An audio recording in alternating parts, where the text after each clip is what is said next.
ஸ்ரீரங்கத்தில் சில ஆண்டுகளுக்கு முன்பு ஒரு திருமண மண்டபத்தில் தீ விபத்து. பத்திரிகைகள் எல்லோரும் படித்தோம் இல்லையா? அது ஒரு வெள்ளிக்கிழமை.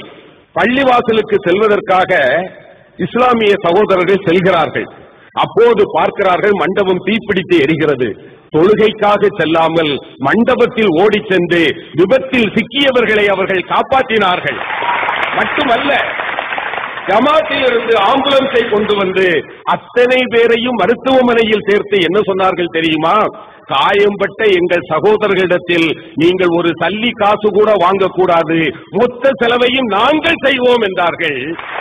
அவர்களிடத்தில் பத்திரிகையாளர்கள் பேட்டி கேட்ட போது, நீங்கள் தொழுகைக்கு செல்லாமல் ஒரு நாள் தொழுகையை நீங்கள் இழந்து விட்டீர்களே என்ற போது அந்த பெரியவர்கள் என்ன சொன்னார்கள் தெரியுமா? இல்லை, நாங்கள் வெள்ளிக்கிழமை தொழுகை என்பது எங்களுக்கு மிக புனிதமானது. ஆனால் இன்றைக்கு நாங்கள் செய்த தொழுகைதான் அல்லாஹ்வுக்கே மிக பிடித்தமான தொழுகை என்று சொன்னார். இதுதாங்க சமயம் கடந்த மனிதாபிமானம் என்கிறதே.